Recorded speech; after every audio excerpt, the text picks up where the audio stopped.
순종했기 때문에라는 말씀으로 우리가 나누고자 합니다.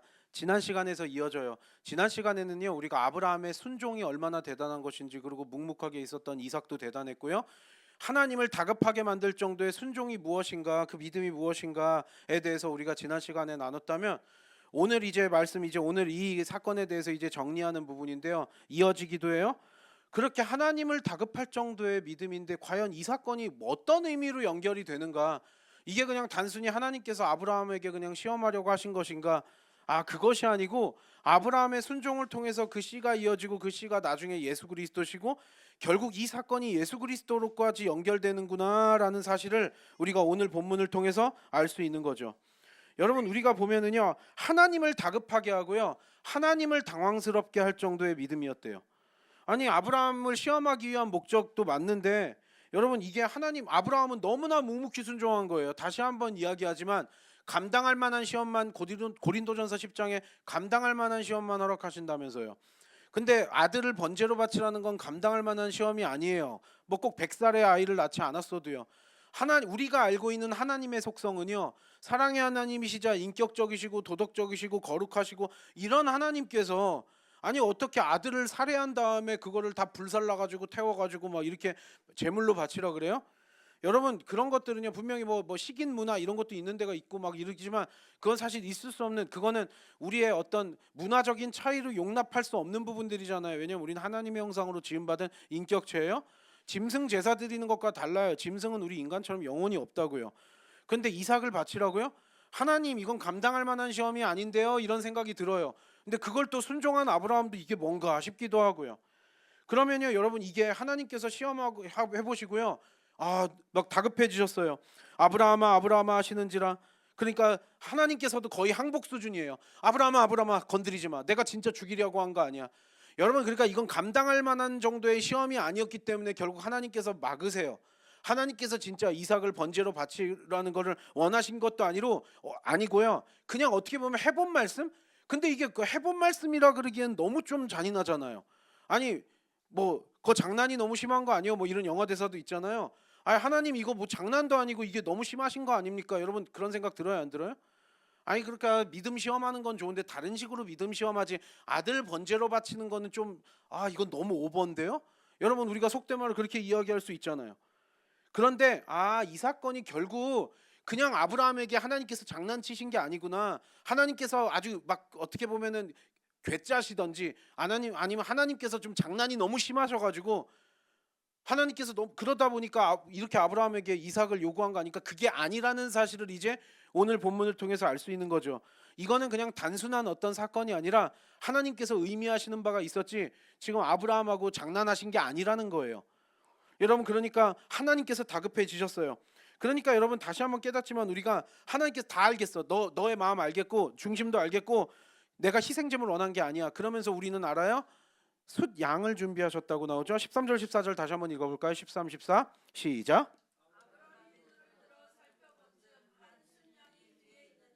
뿔이 수풀에 걸려 있는지라 아브라함이 가서 그 숫 양을 가져다가 아들을 대신하여 번제로 드렸더라.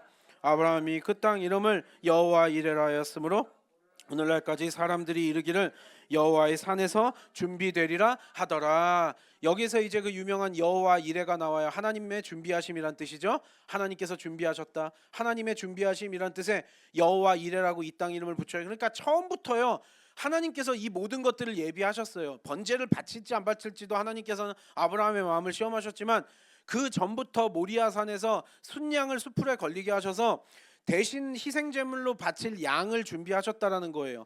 우리가 어린 양 예수라고 하지만 이것도 굉장히 어떤 상징적인 의미가 있죠. 숫 양 한 마리를 이미 하나님께서 수풀에 걸려서 준비시키셨고, 그걸 통해서 번제 제물로 받으시기를 원했다라는 거예요. 하나님의 준비하심이 있었어요. 우리는 몰라요. 여러분, 우리는 그런데 살다 보면, 그리고 우리가 주의 자녀된 우리들은요, 하나님의 준비하심이 있다라는 사실, 하나님께서는 굉장히 철저하게 준비하시는 하나님이에요. 그래서 여러분, 뭐 즉흥적인 사람도 있고 뭐 계획적인 사람도 있고 막 이런 얘기들 많이 하지만, 중요한 건 하나님께서 예수 그리스도를 태초부터 준비시키셨다는 사실. 예수 그리스도께서 2000년 전에 오신 것이 그냥 갑자기 마음에 막 충동이 일어나 가지고 예수님을 보내신 것이 아니라, 너무나 오래전부터 예수 그리스도를 계획해 놓으셨고, 왜냐하면 우리가 죄인이잖아요. 우리가 구원받을 수 없는 죄인이잖아요. 누구 한 명도 예외 없이 우리는 하나님의 의를 충족할 수가 없어요. 그러니까 그 예수 그리스도를 통한 구원을 이미 태초부터 준비해 놓으시고, 그 준비하신 사건의 어떤 이 중간 가운데, 그리고 그 시작 가운데 한 사람이 이 아브라함이었고요. 그리고 이 아브라함의 순종의 행위였다라는 거죠. 여러분, 그래서 여호와 이레, 하나님의 준비하심, 하나님께서는 준비하신 하나님이시라는 사실을 우리는 다시 한번 깨달을 수 있고요. 이 여호와 이레는 그럼 우리가 어떻게 경험하는가?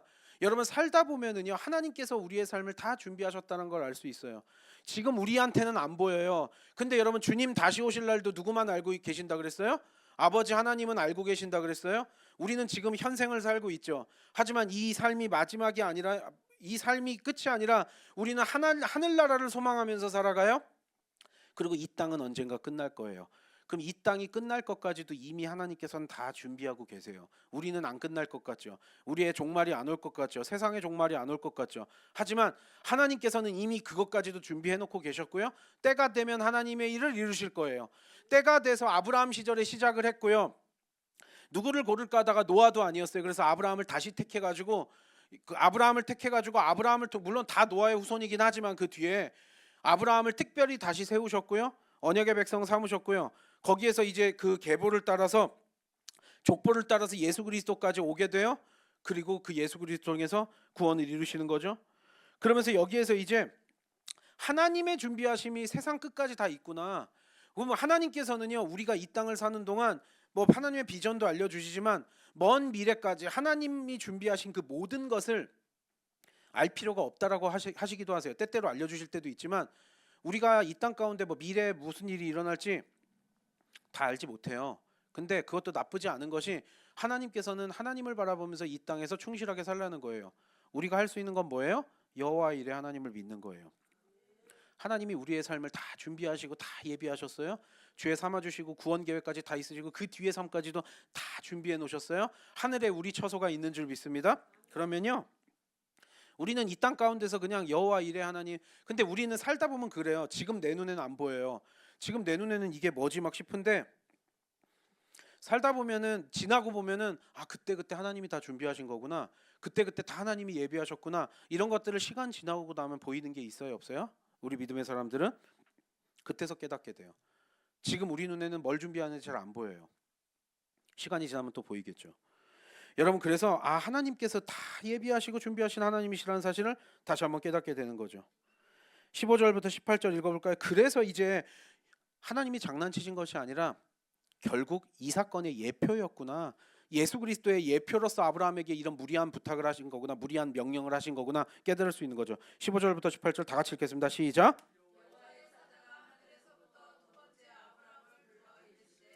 여호와께서 이르시기를, 내가 나를 가리켜 맹세하노니 내가 이같이 행하여 아끼지 아니하였은즉 내가 내게 큰 복을 주고 내 씨가 크게 번성하여 하늘의 별과 같고 바닷가의 모래와 같게 하리니 내 씨가 그 대적의 성문을 차지하리라. 또 내 씨로 말미암아 천하 만민이 복을 받으리니 내가 나의 말을 준행하였음이니라 하셨다 하니라. 이제 여기에서 말씀하세요. 여러분, 우리가 성경을 보면은요, 하나님께서 아브라함에게 맹세를 하시는데, 이게 내가 나를 걸고 맹세하겠대요. 하나님이 하나님의 이름을 걸고 맹세하는 건, 이거는 전지전능하신 하나님이 자신을 걸고 하신 맹세이기 때문에 어떤 식으로든 지키신다라는 거예요. 내가 나를 가리켜 맹세한다. 그러면서 유일무이한 권위를 가지고 계신 전지전능하신 하나님께서 아브라함에게 다시 한번 약속하세요. 이 약속은 전에 했었던 약속하고 중복되는 것도 있어요. 너 자손 번성하게 해줄 거야. 하지만 여기에서 이제 더 나오는 거죠. 두 부분을 나눠요. 그리고 여기에서 보면 하나님께서 하나님의 약속을 이루시는 그 측면에 있어서 대적의 성문을 치신다. 그러니까 대적을 이긴다라는 표현이 여기 나와요. 여기에 보면은 그 씨가 두 가지로 나뉠 수 있거든요. 이 약속이, 여기서 맹세가, 너 독자 아끼지 않았지. 이 독자를 아끼지 않았다라는 것도 큰 의미. 그랬기 때문에, 너가 순종했기 때문에 너 큰 복을 받을 거야. 그리고 바닷가에 모래와 같게 할 거야. 이건 들어본 거예요. 근데 그 씨 중에 대적의 성문을 차지할 거래요. 이건 뭐예요? 대적을 짓밟고 이길 거래요. 대적은 사탄막이 악한 권세죠. 그리고 그 씨로 말미암아 천하 만민이 복을 받으리니 이는 내가 나의 말을 준행하였음이라 하리라. 여기에 보면은요, 이제 그 씨가 있는데 이 씨가 단순히 아브라함의 한 씨가 아니라 이 씨는 여러 사람을 지칭하는 것이 아니라 특별히 한 씨라는 것을 우리가 여기서 분명히 알 수 있죠. 여러분, 우리가 이걸 볼 필요가 있는데 갈라디아서 3장 16절 찾아볼까요? 갈라디아서 3장 16절. 갈라디아서 3장 16절 찾아보겠습니다. 이건 갈라디아서 3장 16절. 지금 말씀 여기 띄우는 거에 준비 안 돼 있는 것 같은데 갈라디아서 3장 16절.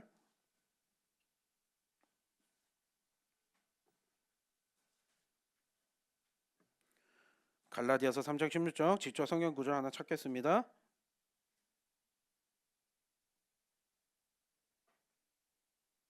갈라디아서 3장 16절 다 같이 읽겠습니다. 시작.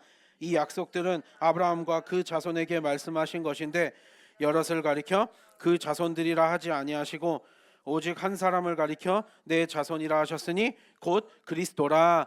여러분, 신약 성경에서요, 오늘의 이 아브라함 이삭을 바친 이 그 순종의 사건이요, 신약 성경에서 여러 번 언급을 하거든요. 결국 여기에서 보면 예수 그리스도랑 연결이 돼요. 여기에서 보면 그 자손들이라 하지 않고 한 사람이라 그랬다. 복수가 아니라 단수였다. 갈라디아서 3장 16절 보이세요, 여러분? 이 한 사람이 누구래요? 그리스도시래요. 아브라함의 씨가 대적의 성문을, 그러니까 대적을 능히 짓밟고 이길 거래요. 그리고 그 씨로 인해서 모든 천하 만민이 복을 누릴 거래. 이건 뭐예요? 구원의 길을 천하 만민에게 열어주시겠다라는 거예요. 여러 사람이래요? 한 사람이래요? 한 사람이래요. 그 씨는 한 사람이니 곧 그리스도라. 여러분, 그러니까 오늘 사건이, 여러분 다시 한번 보지만 이삭을 번제로 바쳐봐. 하나님께서 재미로 네가 나 얼마나 사랑하는지 보자. 여러분, 우리가 남자 여자친구 사이에 너가 나를 얼마나 사랑하는지, 내 남자친구 내 여자친구가 내 남편이 뭐 얼마나 나를 사랑하는지 시험하기 위해서 막 이러는 것들 있죠. 그런 것과는 근본적으로 차원이 다른 거예요. 지금 하나님께서는 그런 장난을 하실 이유가 없죠. 사랑하시는지 안 사랑하는지 뭐 그걸 모르시겠어요? 아브라함의 순종을 이렇게 달아보시기 위해서 한 것도 있었겠지만 이 사건은요, 후에 너가 너 독자도 안 아꼈어 놀라시면서 하나님께서도 하나님의 독생자를 아끼지 아니하셨어요.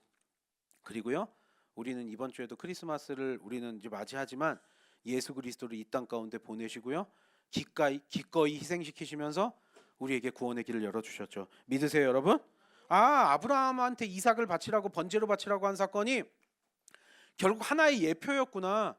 구약 성경에서 예수 그리스도를 준비시키시기 위한 과정, 어떻게 보면 너무나 강력한 힌트를 주신 거예요.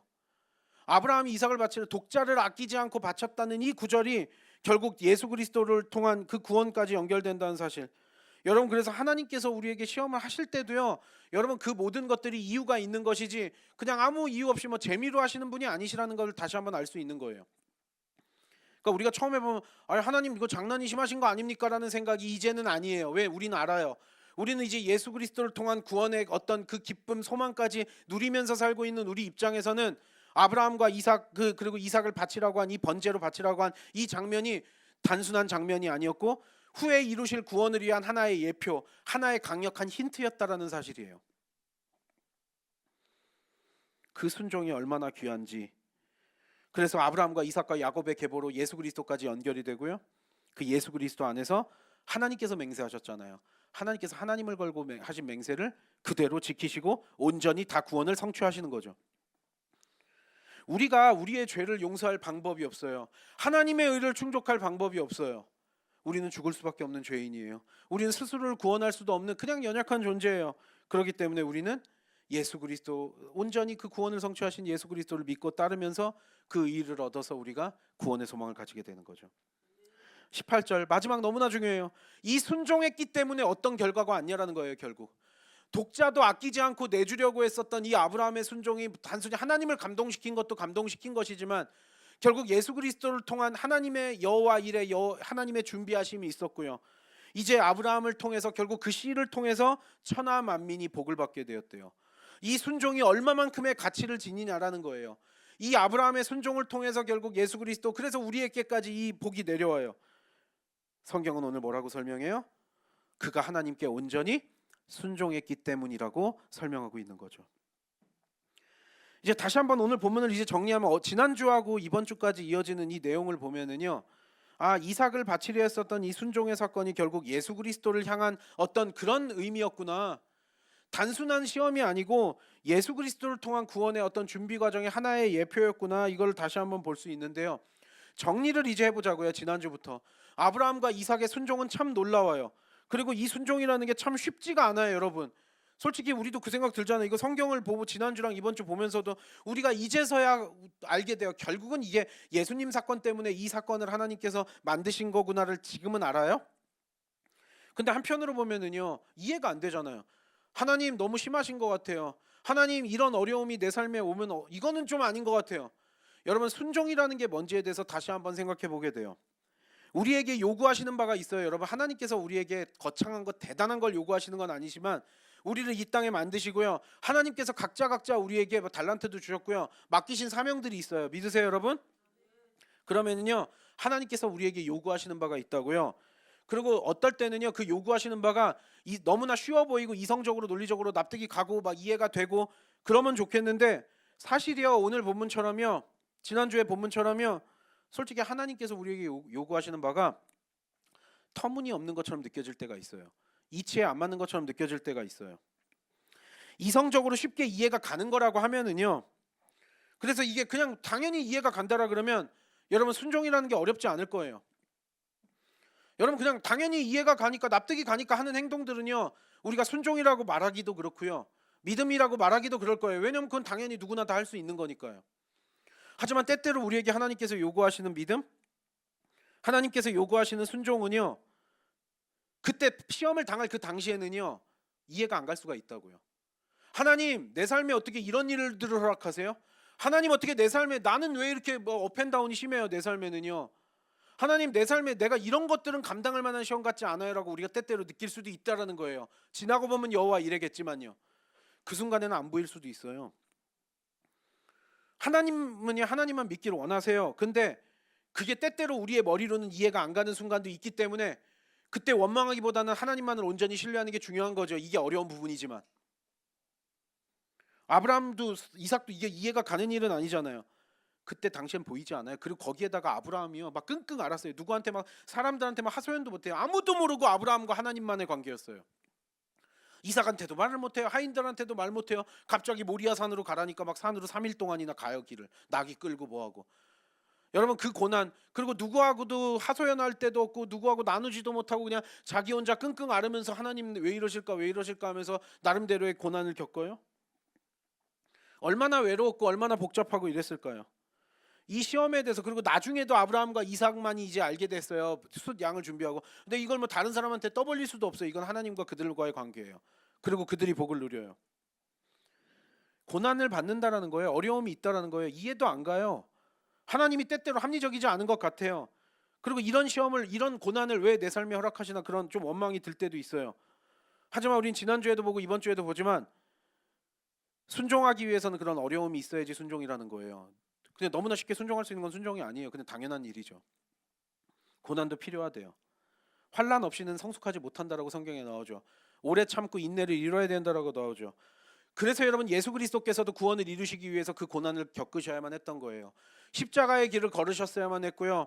그 모든 고통과 수치를 겪으셨어야만 했어요. 왜요? 우리 때문에요. 우리의 죄 때문에요. 믿으세요, 여러분?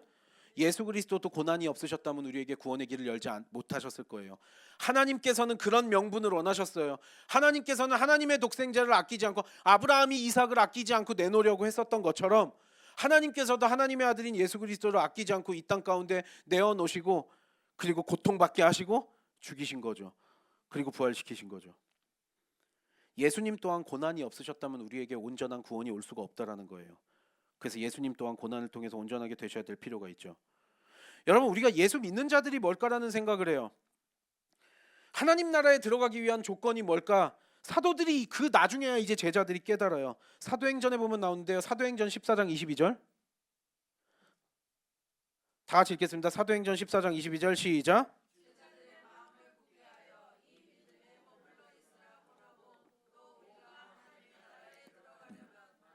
환난을 겪어야 할 것이라 하고. 여러분, 여기에 보면 하나님의 나라에 들어가려는 조건이 뭐래요? 많은 고난을 겪는데요. 많은 어려움들을 겪을 거래요. 여러분 우리가 이거는 기분 좋지 않을 수 있어요. 아이 뭐 하나님 믿으면 좋고 축복받고 돈 잘 벌고 잘 되고 뭐하고 이러는 거 듣고 싶지. 하나님 나라에 들어가려는데 무슨 고난을 겪어야 돼요. 아 그런 얘기 듣기 싫어요라 그러지만 성경에서는요. 제자들은 깨달아요. 아 예수쟁이로서 사는 게 뭘까? 크리스찬으로 사는 게 뭘까? 고난을 겪어야만 된대요. 우리의 삶에 어려움이 있어야만 된대요. 지난주에도 우리가 나눴지만 평탄하게 산 사람들 있죠. 그 자랑이 아니라 그랬죠. 나는 내 인생에 별로 굴곡도 없고 나는 그래도 무난하게 평탄하게 잘 산 것 같아요. 춤 축복인 것 같아요라고 하지만 뭐 그것도 축복이라고 보면 자기는 뭐 그럴 수 있겠지만 영적인 측면에서 봤을 때 내 삶이 너무나 굴곡이 없고 어려움도 없고 상처도 없고 뭐도 없고 그렇게 평탄하게 무난하게 별 걱정 없이 왔다라고 하면 하늘에 상급은 없을 거라 그랬어요, 안 그랬어요, 여러분? 하늘에 상급은 없을 거라 그랬죠. 그러니까 우리가 내가 평탄하게 산 게 우리의 삶의 자랑이 되어서는 안 돼요. 그리스도의 제자들은요 자발적으로라도 고난을 경험을 해야 된다라는 거예요. 이번 주에 느낀 게요. 제가 어제까지 장례 치르고 왔잖아요. 사실 저 뭐 이게 상태가 좀 좋지는 못해요. 근데 또 장례 때마다 우리는 느끼는 게 저는 또 예수쟁이로서 또 가족들이나 친척들이나 또 친구들이나 이런 때 또 안 믿는 사람들을 볼 수 있는 기회가 되잖아요. 그러면 당연히 또 전도하려고 복음 전할 수 있는 기회이기 때문에 장례를 치르면서도 또 복음을 전하려고 이야기를 하죠. 예수 믿으면 이런 게 좋고요. 좀 한번 이렇게 마음을 열고 해보세요. 이러면서 제 나름대로는 간절하게 막 어떻게든 영적으로 끌어보려고 이번 주에 지난 며칠 동안 오랜만에 이제 또 불신자들을 만나서 전도하려고 시도를 많이 했어요. 웃으면서 에 이렇게 받는 사람도 있지만 정색하는 사람들도 있고요. 에 나는 무교입니다. 뭐 이런 사람도 있고 뭐 얘기를 해요. 그냥 씩 웃고 지나가면서 그만해라 목사야 이런 것도 이게 느껴져요. 그러면서도 느끼는 게 우리가 장례 예배를 드리잖아요. 그럼 내가 기독교인이 아니래도 장례 예배를 드리고 내가 믿음이 없어요. 그러면 나쁜 말 하는 거 아니고 추모하는 거니까 예수 안 믿어도 앉아 있어 줄만도 하잖아요. 그래요, 안 그래요? 예배 장소에? 근데 그냥 앉아 있어 준 사람도 있어요. 그 뭐 찬송가는 안 부르고 뭐 기도도 안 하고 그냥 멀뚱멀뚱 있어도 예배 드리겠습니다라고 하면 앉아 있어 주는 사람도 있는데 예배 드리겠습니다 하라 그러면 갑자기 싹 나갔다가 한참 있다가 끝날 때까지 그거 꼴 보기 싫다 이거예요. 그러는 사람들도 있더라고요. 그러면서 우리가 느끼는 게 다시 한번 또 깨닫게 돼요. 우리가 장례 치르고 같이 추모하는데도 기독교식으로 한다라 그래도 인상 쓰는 친척들이나 누구나 있잖아요. 그러면 예수님이 저렇게 고난 받으시고 예수님이 저렇게 세상의 반대를 겪으셨구나. 우리가 예수 그리스도의 복음을 전하면서 살기 위해서는 이런 반대들을 맞닥뜨려야 되는구나. 웃으면서 네네 하면서 이렇게 그만해라라고 하는 사람들도 있고 대놓고 기분 나빠하면서 정색하는 사람들도 있겠지만 예수 믿는 사람들이 여러분 솔직히 그렇잖아요. 저 사람이 천국을 가든 지옥을 가든 나랑 뭔 상관이에요? 한편으로는요. 나는 천국 가잖아요. 예수 믿고. 그러니까 나만 천국 가면 돼요, 여러분? 여러분 그러면 어떻게 보면 고난이 없을 수도 있어요. 저도 요즘에 이런 사람들 많이 겪어요. 저도 많이 봤고요. 믿음도 있어요. 주일날도 잘 나오고 믿음도 있는데 이제 세상 속에서 직장 생활하고 뭐 사회생활하고 이럴 땐 굳이 예수쟁인 거 티 내고 싶지 않은 거예요. 막 일부러 티 낼 필요 없어요. 일부러 막 더 티 내라는 건 아닌데 그냥 예수 믿는 사람들은 예수 믿는 게 자연적으로 드러나요. 그 삶에서요. 저는 날라리입니다. 근데 믿음이 있어도 그런 사람도 있어요. 저는 날라리고요. 뭐 제 와이프가 잘 믿지 저는 뭐 근데 속으로는 믿음이 있어도 그럴 수 있다니까요. 그런 사람들도 저도 많이 경험을 했지만 여러분 굳이 그럴 이유가 있어요, 없어요? 그리고요. 믿음이 마음속엔 있는데 예수 믿는 거 내가 드러냈다가 손해보기 싫은 사람들도 있어요, 없어요? 여러분 우리가 자발적으로라도 일부러 고난으로 뛰어들어가지고 예수님 때문에 사도들처럼 막 고난받고 순교하고 이 지경까지는 아니라 그래도요. 내가 예수 믿었기 때문에 내가 받은 고난이 하나도 없어요? 예수 믿었기 때문에 내가 손해본 거 하나도 없고 뭐 이거 없어요? 여러분 그러면요 나의 신앙을 점검해야 된다라는 거예요. 하나님 나라에 들어가려면 뭐가 필요하대요? 많은 어려움들이 필요하대요. 내 삶에 예수 전하다가 어려움 한 번도 겪어본 적이 없어요? 그럼 여러분 그거는 분명히 문제가 있는 거라는 거죠. 예수 믿는 거는요 그렇게 드러나는 거예요. 예수쟁이들은요 세상의 반대에도 부딪혀요. 그런데 할 수 없어요. 솔직히 말해서요 그 사람들도 예수 믿는 사람들이 얼마나 선하게 살고 올바르게 사는지 기대하는 바도 있고요. 다 그것도 인정을 해요. 그래도 혀 끌끌 차면서 예수쟁이들은 싫다고 해요. 근데 그걸 어떻게 하겠어요? 이건 영적인 문제인데요. 우리가 할 일은 그럼에도 불구하고 예수 그리스도의 복음을 전하면서 하는 것인 줄 믿습니다. 세상의 반대가 뭐가 두려워요? 하나님 여호와 이레 하나님께서 다 준비하셨는데요. 여러분 우리의 인생이 짧기 때문에요. 누가 알아주는 것도 아니고 누가 뭐하고 핍박만 있을 수 있어도요. 그 핍박도 두렵지 않을 줄 믿습니다. 여러분 그래서 하나님 나라에 들어가려는 조건이 뭐라고요? 고난이 필요하대요. 환난이 필요하대요. 어려움을 겪는데요. 여러분 히브리서 5장 8절 9절입니다. 히브리서 5장 8절 9절 다 같이 읽겠습니다. 시작. 온전하게 되셨은즉 자기에게 순종하는 모든 자에게 영원한 구원의 근원이 되시고. 여러분 결국 예수 그리스도도 고난이 필요하셨대요. 고난으로 순종함을 배워서 온전하게 되셨대요. 그래서 자기에게 순종하는 모든 자에, 그러니까 여러분 여기에서도 나와요. 순종이라는 건 뭐가 따라와요? 고난이랑 연결돼 있대요. 하나님께 순종하는 길은요, 납득이 가고 당연히 고개 끄덕끄덕 거려지는 것만을 당연히 하는 것이 아니라요, 당연히 어려움과 하고 연결이 돼 있대요. 여러분 순종은 그래서 쉬운 게 아니라 어려운 거래요. 그래서 하나님도 아시고요, 그 어려움이 있기 때문에 그 순종에 대해서 하나님은 값어치를 굉장히 비싸게 매겨서 우리에게 지불해 주실 거예요. 여러분 그래서 고난으로 순종함을 배웠고 그 순종으로 예수 그리스도까지 연결이 돼요. 구원의 길을 여는 데는 그 어려운 과정이 필요했다라는 거죠. 그 어려운 순종이 필요했다라는 거죠. 결정적으로 예수 그리스도께서도 끝까지 이거 순종해야 됩니까? 이 잔을 옮겨주시면 안 됩니까? 예수님도 끝까지 그러셨잖아요. 하지만 아니다. 그리고 하나님께서 철저하게 순종을 요구하셨고요. 구원을 위해서는 그 예수님의 철저한 순종이 필요했다라는 거예요. 결국 아브라함의 순종, 예수 그리스도의 순종, 그리고 그 복은 누가 누려요? 우리가 누린다라는 거죠. 그래서 세상 죄를 지고 가는 어린 양이고, 하나님이 세상을 이처럼 사랑하사 독생자를 우리에게 주신 거죠.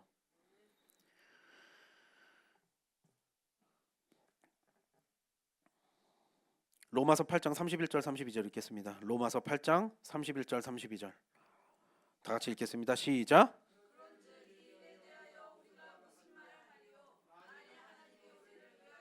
누가 우리를 대적하리요?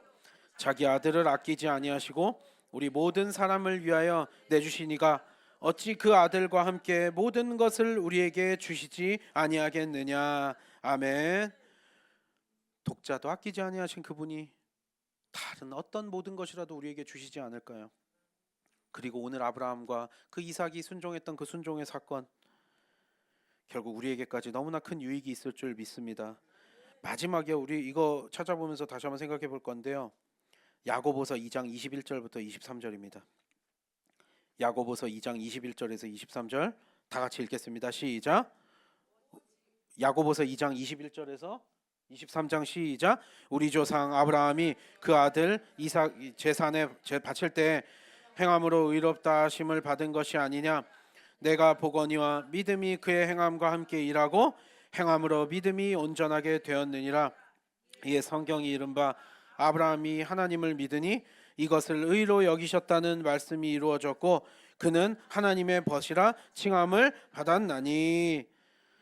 여러분 아브라함이, 그러니까 아브라함의 지금 오늘 사건이 있죠. 이삭을 번제로 바치라고 한 이 사건에 대해서 사도 바울도 로마서에서 설명하고 로마서 8장에도 나오잖아요. 자기 아들을 아끼지 아니하시니 지금 읽었죠. 여러분 그리고 야고보서 사도 야고보도 얘기했죠. 사도행전에 그 제자들도 어떤 순종이 우리가 고난이 필요한지 이제 깨달았죠. 오늘 여기에서도 본 사도 야고보는 도대체 행함 없는 믿음은 또 뭐냐, 죽은 믿음이냐, 이 이야기를 한 야고보잖아요. 예수님의 동생. 야고보서는 이렇게 얘기해요. 아브라함이 이삭을 바치는 순종이 얼마나 핵심적이었냐라는 거예요. 여러분 그래서 믿음이라는 거, 나는 예수 믿어요, 나는 천국 가요, 입으로는 얘기하고 마음으로도 믿는 것 같아요. 근데 내 삶에서의 어떤 행함도 나타나지 않는다면 그것도 문제가 있다라는 거죠. 다시 한번 이야기하지만 율법을 완벽하게 잘 지켜서 구원받는 건 절대로 아니에요. 행함으로 구원받는 건 아니에요. 하지만 믿는 자들에겐 당연히 행함이 따라와요. 이 행함은 뭐예요? 즉 순종이에요. 그러니까 여러분 내가 예수는 믿는다고 말로는 하는데 사실상 내 삶에서는 어떤 어려움도 없고 어떤 순종도 없어요. 그럼 그 믿음은 가짜라는 거예요. 그걸 야고보가 강조해요. 아브라함이요. 여러분 부족한 거 많죠. 아브라함도 연약한 거 많았고 결함도 많고 아내를 2번이나 뭐 이렇게 막 팔기도 하고 또 막 여러 가지 실수도 하고 성급하게 하갈을 얻어가지고 이스마엘을 낳아가지고 지금까지도 그 역사는 오고 있고, 아브라함이 완전 무결한 사람이기 때문에 의롭다함을 받았고 믿음의 조상이고 이게 아니라는 거 우리는 알아요. 아브라함도 우리와 같은 연약한 인간이었어요. 하지만 왜 하나님께서 아브라함을 의로 여기셨어요? 그 믿음 때문에요. 그리고 그 믿음은 뭐가 따라왔어요? 철저한 순종이 따라왔어요. 그러니까요, 순종을 했기 때문에 순종은 얼마나 큰 가치를 가지냐라는 거예요. 여러분 순종은요, 하나님께서 그래서 아까도 얘기했지만 그런 수많은 어려움들과 그냥 당연히 고개 끄덕거리는 순종은 뭐 순종이 아니라 그랬죠. 순종은 어려운 건데요, 그랬기 때문에 하나님께서는 그만한 가치를 인정해 주신다라는 거예요. 아브라함이 이삭을 아끼지 않고 바치려고 제단에 내놓은 그 믿음 때문에 하나님께서 당황하시고 그만해라 그만해라라고까지 하셨잖아요. 하나님께서는 아브라함이 그 행함으로 그 순종으로 믿음을 증명했다는 걸 인정하신 거예요. 우리의 삶 속에서도 순종으로 우리의 믿음을 증명하면서 하루하루 살아나가는 저와 여러분 우리 모두가 되기를 원합니다. 그것 때문에 구원받는 건 아니지만요. 구원받은 우리들은 당연히 마땅히 순종해야 될 줄 믿습니다. 그리고요. 다시 한번 우리가 이야기하지만 하나님은 순종에 대한 대가를요. 너무나 충분히 지급하실 거고요. 대가를요. 넘치도록 그 대가를 지불하실 거예요. 상 주시기를 기뻐하시는 하나님이시라는 사실을 늘 기억해야 될 줄 믿습니다. 좀 이해가 안 되는 시험이 올 수도 있고 이해가 안 되는 고난이 올 수도 있어요. 하지만 우리는 no pain, no gain 이런 얘기도 고통 없이 얻는 거 없다. 영적인 것도 똑같아요. 우리에게 여러 가지 어려움들이 있고 고난이 있고 핍박도 있고 예수 믿는 자들로서의 감당해야 될 여러 가지 사명들이 있고 왜 나는 희생하고 살아야 되나? 그리고 내가 이렇게 살았는데 왜 나는 또 하나님 왜 나를 계속 이 모양으로 두세요? 나 어려워요. 그런 생각이 들 수도 있어요. 하지만 우리는 영적으로 또 한편으로 알아요. 그런 어려움들과 그런 고난들이 있기 때문에 하나님의 더 큰 은혜가 예비되어 있을 줄 믿습니다.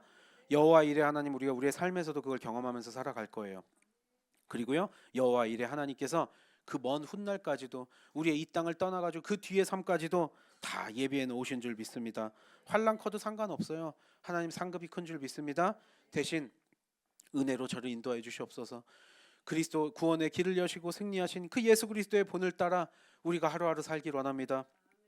환난이 클수록 상급 또한 크다는 사실을 다시 한번 기억하면서 온전히 승리하신 그 예수 그리스도를 붙들고 날마다 이 땅 가운데 승리하며 살아가는 저와 여러분 우리 모두가 되기를 소원합니다.